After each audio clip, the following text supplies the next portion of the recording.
Vamos abrir a Bíblia, a palavra de Deus, num texto muito conhecido, Êxodo, capítulo 21.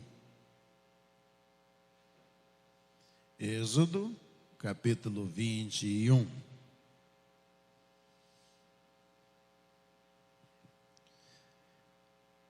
Diz assim a partir do versículo 1: São estes os estatutos que você apresentará aos filhos de Israel. Se você comprar um escravo hebreu, ele trabalhará para você durante 6 anos, mas no 7º ano será livre, de graça. Se chegou solteiro, irá embora sozinho. Se era homem casado, a mulher irá com ele. Se o dono lhe der uma mulher, e ela der luz a filhos e filhas, a mulher e seus filhos serão do dono do escravo, e ele irá embora sozinho. Porém, se o escravo expressamente disser: eu amo o meu dono, a minha mulher e os meus filhos, não quero sair livre, então o dono do escravo o levará aos pretores, aos juízes, e o fará chegar à porta ou à ombreira da porta, e o seu dono furará a orelha dele com um furador, e ele será seu escravo para sempre. Amém? Vamos orar? Senhor, obrigado a Deus por este antitipo veterotestamentário que nos indica, ó Deus, a uma vida nova no Novo Testamento. Ó Deus, obrigado pela legislação mosaica, legislação de Moisés, dando ao povo diretrizes para que pudesse o povo viver na presença do Senhor, mas também viver em sociedade. Toma esse texto, ó Deus, e pela operosidade do Teu Espírito, ministra o coração de cada um de nós. É a nossa oração em nome de Jesus. Amém. Amém. O grande mandamento, ou o grande crepúsculo de todos os 613 mandamentos do Velho Testamento, nós encontramos no capítulo 20. Moisés está orientando o povo de como o povo deveria viver. Hoje pela manhã estudamos a declaração doutrinária da Convenção Batista Brasileira. A declaração de fé da Convenção Batista foi criada aqui no Brasil em 1986, já era uma revisão, mas ela foi criada no estado da Filadélfia, porque os cristãos, eles se reuniam, mas eles não tinham uma noção, uma visão, uma mentalidade do que na verdade era se reunir. Não havia um código de identidade para aquele povo que estava se reunindo. E então, ali na Filadélfia, que era o centro de todo o avivamento dos Estados Unidos, o maior centro de avivamento, eles resolveram criar uma declaração doutrinária, uma identidade para o povo batista. E a declaração de fé do estado da Filadélfia vai se repetir em outros países, em outros estados dos Estados Unidos, e também vai se repetir em outros países, e o Brasil é um desses que vão importar essa visão. Mas qual era a importância daquelas leis ou daquelas diretrizes? É para que o povo pudesse se guiar doutrinariamente. Moisés, quando percebe que o povo está no deserto, que o povo está em busca da terra prometida, está andando pelo deserto, muitas questões são levadas a Moisés para que ele possa resolver, e ele então começa a estabelecer alguns comportamentos, algumas coisas que o povo deveria observar no relacionamento social e principalmente no relacionamento com Deus. O que eu posso fazer, Moisés? Moisés julga essa questão aqui para mim. Moisés decide a respeito do meu filho, da minha filha, decide a respeito da minha propriedade que foi invadida, parte dela foi invadida pelo meu vizinho. Moisés resolve esses problemas e ele começa a legislar. Moisés, o que eu posso fazer em relação a Deus, no relacionamento com o próximo? E ele então começa também, por questões religiosas, a legislar lá no capítulo 20, não farás para ti imagem, escultura, não te encurvarás a elas, não as adorarás, somente o Senhor teu Deus adorarás e somente a Ele servirás. E daí vão surgir 612 outros mandamentos.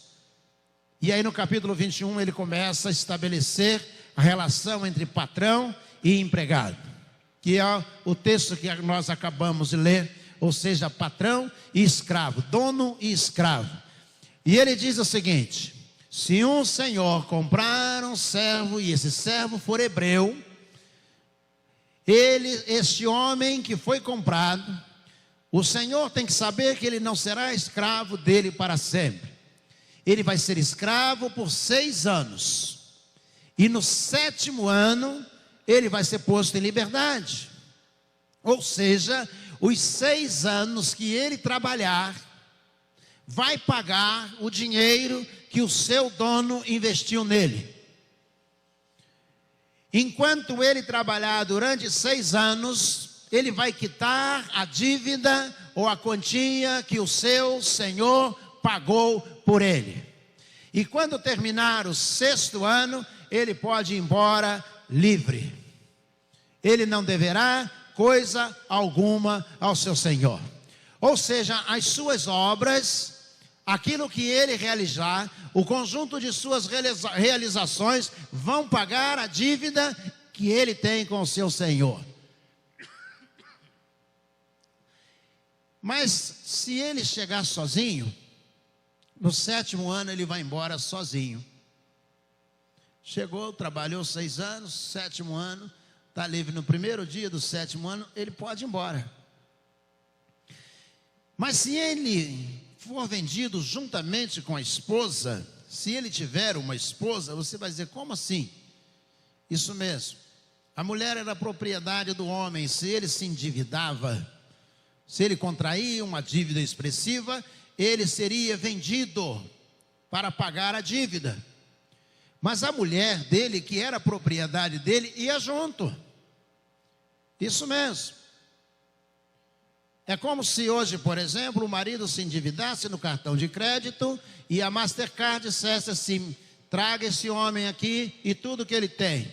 Ele tem uma mulher e 2 filhos, traz tudo junto porque é para pagar a dívida que ele tem. Então você, mulher, iria junto com o marido para pagar a dívida e vocês todos seriam vendidos. Você já está preocupada, não é isso? A mulher iria junto.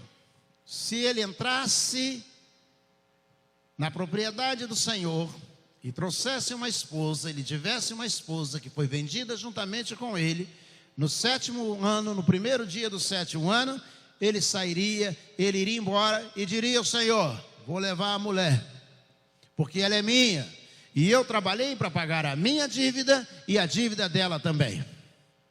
Nós dois, e nós estamos indo embora.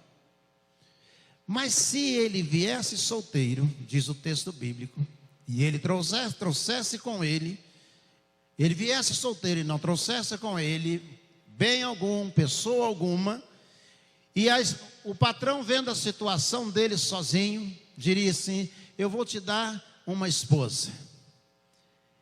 No 7º ano, se essa mulher, ele casaria com ela. E no 7º ano, se ele tivesse filho e filha, no 7º ano ele poderia ir embora, mas a mulher e os filhos ficariam para o seu dono. Tchau, estou indo. E a mulher, são do patrão aí, deixa aí a mulher, os filhos, eu estou indo embora sozinho.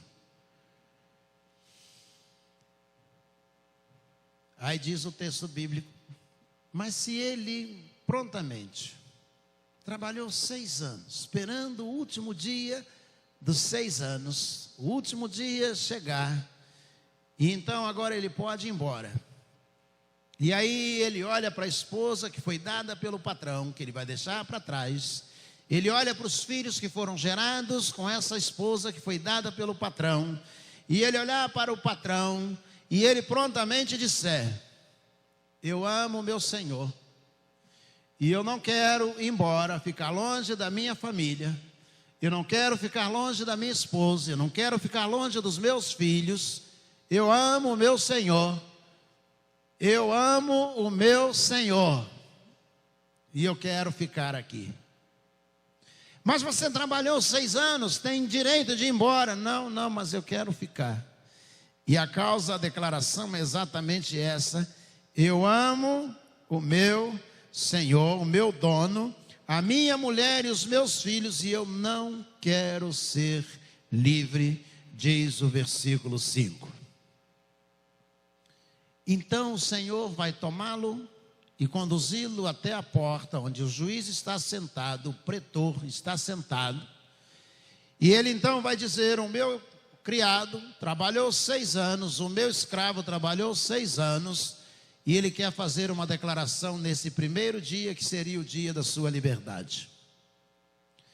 E o juiz vai perguntar: qual é a sua declaração? E ele vai dizer: eu amo o meu Senhor, a minha esposa, os meus filhos, e eu não quero ser livre.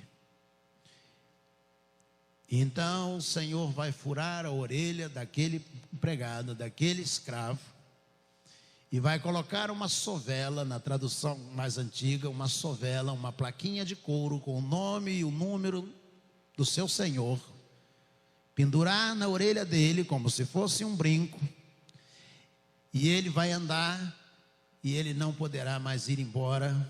E isso será até quando? Para sempre. Ele não poderá mais se arrepender, ele não poderá mais voltar atrás, ele não poderá na semana que vem, discutindo com a esposa, dizer: eu não quero mais ficar aqui. Não pode mais, discutindo com os filhos, se aborrecer com a família, se aborrecer com alguém. Ele não poderá arrancar aquela sovela, aquela plaquinha de couro que está na sua orelha, dizendo que ele pertence ao Senhor, porque essa declaração fará com que o juiz declare que para sempre ele vai servir a esse Senhor. Fazendo uma analogia, trazendo aos nossos dias, quando nós resolvemos declarar que nós amamos o Senhor a quem nós servimos, e nós olhamos para a nossa esposa e para os nossos filhos, e nós, pelo sentimento que temos pela esposa, pelos filhos, mas principalmente pelo nosso Senhor, e nós declaramos: eu não quero ser livre, eu não quero experimentar a liberdade além dos limites de onde o meu Senhor está. Essa é a declaração dele no texto original. Eu não quero ultrapassar a fronteira do domínio do meu Senhor. É isso que nós podemos extrair desse texto para os nossos dias. Nós vivemos com a pessoa diz: eu posso fazer o que eu quiser. Claro que pode, contanto que você não declare que ame o seu Senhor. Quantos de nós, no arraial de Deus, quantos de nós declaram: eu amo Jesus, mas eu posso fazer o que eu quiser? Se não, o que Moisés está dizendo e o que vai servir-nos no Novo Testamento é a ideia de que no momento em que nós declaramos que queremos ser servos para sempre, nós não somos mais livres, a não ser pelo próprio Senhor. Mas eu não posso fazer, eu posso assistir o que eu quiser? Não. Eu posso ir onde eu quiser e viver do jeito que eu quiser? Não. A não ser que você não declare que ame o seu Senhor. A declaração de amo o meu Senhor, estabelecida por Moisés, ela vinculava o empregado, o escravo, ao seu dono, para sempre. E a questão não era: eu preciso do alimento que ele me dá. Não era uma questão de víveres, de alimento. Não era uma questão territorial. Eu gosto de estar aqui, nesse lugar, nessa fazenda. Eu me sinto bem, eu quero ficar aqui. Também não era uma questão sentimental em relação ao lugar. Mas era uma questão direta com o seu Senhor. Eu amo o meu Senhor. No dia em que você se levanta e você declara: eu amo a Jesus, eu amo a minha esposa, eu amo meus filhos, a partir desse dia você esquece ou esqueça que você é livre para fazer o que você quiser. Você não é mais livre para fazer aquilo que você deseja. Jesus chega ao extremo de dizer assim: aquele que quiser me seguir, que tome a sua cruz e venha após mim. Como assim tomar a cruz? É que para a lei romana não havia revisão criminal. Como assim? Vou te explicar. Imagina você que o Alex cometeu um crime e ele está sendo julgado porque cometeu um crime, foi indiciado. Depois de um inquérito, indiciado, o inquérito e finalmente uma denúncia pelo Ministério Público, ele está sendo agora acusado de cometer um homicídio. E aí o juiz ouve as testemunhas e o tribunal do júri resolve condená-lo a 25 anos, 25 anos de prisão, a começar em regime fechado. E aí o Alex vai para a prisão, Bangu 8, lá começa a vida, e aí do criminoso, e aí lá está o Alex, já cumpriu 2 anos. E uma investigação criminal em Petrópolis está em curso, e eles descobrem que o camarada que cometeu o homicídio, que o Alex está sendo acusado por ele está solto. Agora descobriram quem é, então ele é preso. O Ministério Público pede uma revisão criminal, a Defensoria pede uma revisão criminal, e o Alex pode ser solto. A lei romana não. A partir do momento que alguém tomava a cruz, ou aquela trave que colocava no ombro, a cruz, chamada aqui cruz, e pegava do chão e conseguia ser colocado sobre o ombro, não havia mais saída. Não havia revisão criminal. Ele agora, por amor ao seu Senhor, ele vai até a cruz, até a crucificação, até a morte. Eu amo o meu Senhor. Tomou a cruz, Jesus está dizendo, exatamente baseado na lei romana, dizendo: você não tem mais saída, céus. Aos 20 anos de idade, quando eu entreguei a vida a Jesus e voltei, dia 20 de julho de 1980, eu voltei para casa. E naquela noite encontrei alguns amigos à porta da minha casa. Eles disseram: você estava onde? E eu disse: eu estava na igreja, entreguei minha vida a Jesus, agora eu sou crente em Jesus. Alguns riram e disseram: você não fica 1 mês. Já se passaram quase 45 anos, porque não há mais retorno. Eu amo o meu Senhor. O que eu acho lindo nesse texto é que Moisés poderia dizer: então ele vai retornar para a propriedade do seu dono. Ele não sai, ele vai até o limite. Ele retorna para o centro da propriedade do seu dono, e o seu dono vai dar a ele condições melhores. O seu dono vai dar a ele dias melhores, alimento melhor, roupa melhor, convivência melhor. Não, ele vai voltar e vai continuar sendo servo, ou se preferirem, escravos. Ele vai servir até a morte. Até a morte. Não haverá saída. Nós não temos possibilidades. Mas está vindo aí o carnaval, não importa, você continua servo, continua escravo.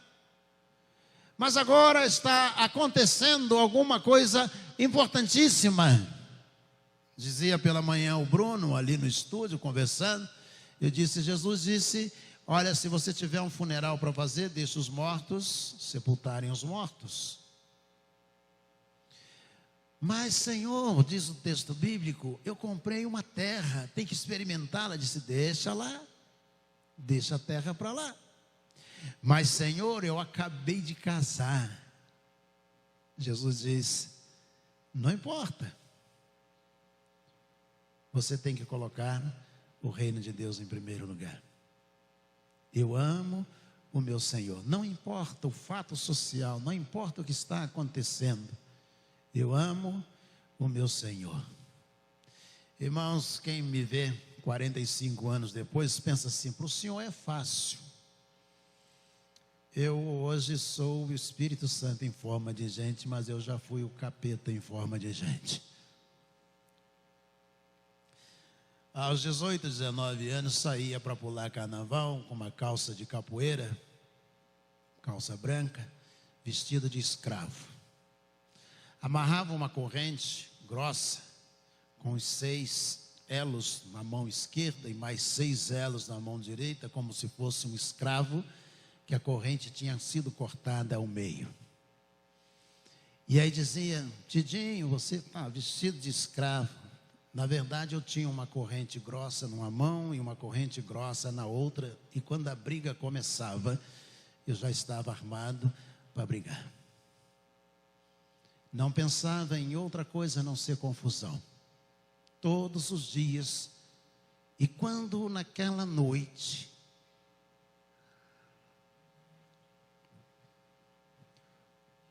o pastor fez um apelo, e eu levantei a mão, e ele me chamou à frente, e eu fui à frente dizendo: eu amo o meu Senhor. 45 anos se passaram.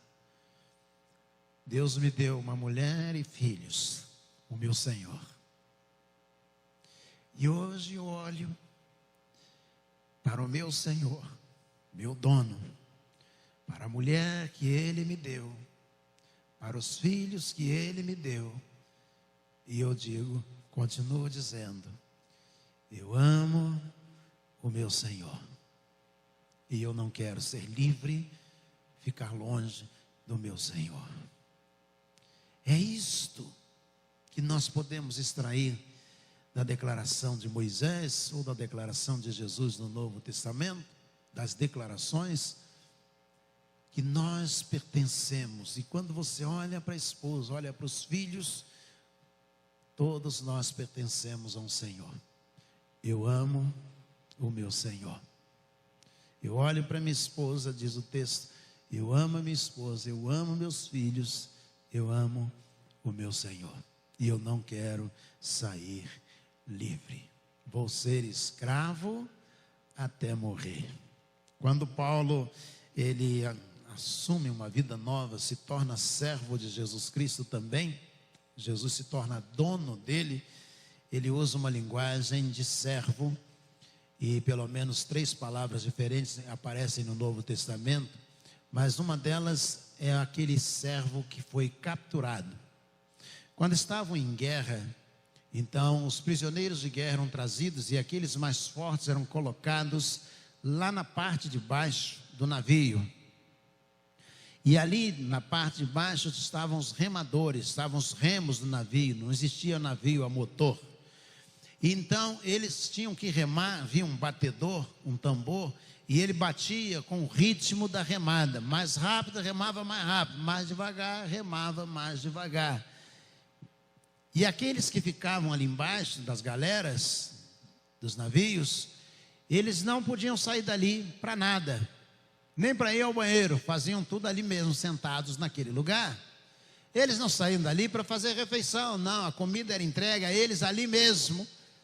E eles estavam ali e eram escravos, diz o apóstolo Paulo, eles iam remar até a morte.